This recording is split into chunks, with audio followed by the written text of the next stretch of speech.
पिछली एपिसोड में ऑर्थर ने इतनी छोटी उम्र में मोनाकोर बनाकर सबको हैरान कर दिया था, लेकिन उसे बिल्कुल भी अंदाजा नहीं था कि उसकी जिंदगी अब एक नए मोड़ पर पहुंचने वाली है। एपिसोड की शुरुआत किंग ग्रे की एक पुरानी याद से होती है। अपनी पिछली जिंदगी में ग्रे एक ऐसा राजा था जो कानून को जज्बात से ऊपर रखता था। एक आदमी अपनी बीवी और बच्चे की जान की भीख मांग रहा था, लेकिन ग्रे ने उसकी बात पर कोई ध्यान नहीं दिया। उस वक्त ग्रे को फैमिली की अहमियत समझ ही नहीं आती थी, लेकिन अब वो किंग ग्रे नहीं बल्कि ऑर्थर लेवन था। समय के साथ ऑर्थर की ट्रेनिंग और तेज हो रही थी। रेनॉल्ड्स उसे तलवार चलाना और लड़ाई की बेसिक स्किल्स सिखा रहा था, लेकिन जल्दी ही उसके पिता को एहसास हो गया कि ऑर्थर कोई आम बच्चा नहीं है। सिर्फ 4 साल की उम्र में उसकी स्पीड, रिएक्शन और समझ एक ट्रेन फाइटर जैसी थी।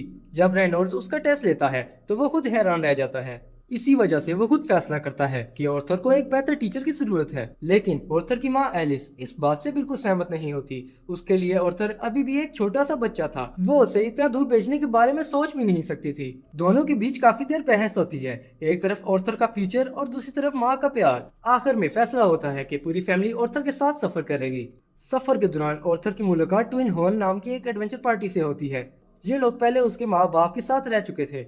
ऑर्थर सबसे मिलता है और हर कोई उसकी मैच्योरिटी देखकर हैरान रह जाता है। इतनी छोटी उम्र में उसकी समझ और बातें किसी बड़े इंसान जैसी लगती थी। सफर के दौरान ऑर्थर को इस दुनिया के बारे में और भी बहुत कुछ जानने को मिलता है। वो देखता है कि ऑगमेंटर अपने शरीर को माना से मजबूत बनाते हैं, जबकि कंजूरियर्स दूर से ही मैजिक का इस्तेमाल कर सकते हैं। ऑर्थर सब कुछ बड़े ध्यान से ऑब्जर्व कर रहा होता है। उसका एक ही गोल होता है, जितना जल्दी हो सके मजबूत बनना। रात के समय उसे एक और इम्पोर्टेंट बात पता चलती है। उसकी माँ एलिस एक बहुत रेयर टाइप की मेज है, जिसे इमीटर कहा जाता है। उसके पास लोगों को हील करने की एक खास शक्ति है। ये शक्ति जितनी कीमती थी उतनी ही खतरनाक भी। अगर गलत लोगों को इसके बारे में पता चल जाए तो एलिस मुश्किल में भी पड़ सकती थी। सफर आगे बढ़ता रहता है। इसी दौरान एक ट्विन हॉर का मेंबर एडम क्रैच ऑर्थर की असली ताकत को टेस्ट करने का फैसला लेता है। ऑर्थर अपनी उम्र के हिसाब से नहीं बल्कि एक ट्रेंड हॉरर की तरह रिएक्ट करता है। उसे देखकर ट्विन हॉर्न के सभी मेंबर शॉक हो जाते हैं, लेकिन असली मुसीबत अभी आना बाकी थी। सुबह अचानक उनके ग्रुप पर डाकू हमला कर देते हैं। कुछ ही पलों में पूरा माहौल जंग के मैदान में बदल जाता है।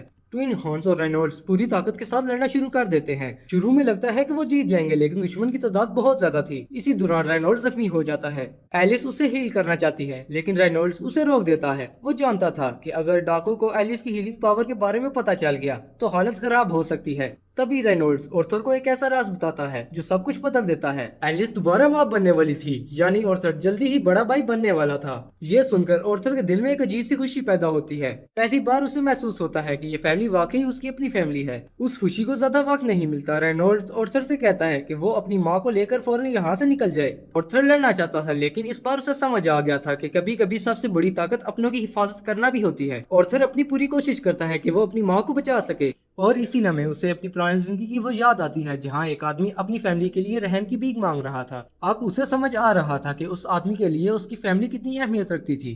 फैमिली सिर्फ खून का रिश्ता नहीं होती, फैमिली वो लोग होते हैं जिनके लिए इंसान अपनी जान तक कुर्बान कर देता है। और इसी एहसास के साथ ऑर्थर एक खतरनाक हमले का शिकार हो जाता है। जब उसकी आंखें बंद होने लगती हैं तो उसके दिल में एक ही ख्याल था, काश वो अपने होने वाले छोटे भाई या बहन से मिल पाता। लेकिन जब ऑर्थर दोबारा आंखें खोलता है तो वो खुद को बिल्कुल अनजान जगह पर पाता है, और यहीं पर एपिसोड खत्म हो जाता है।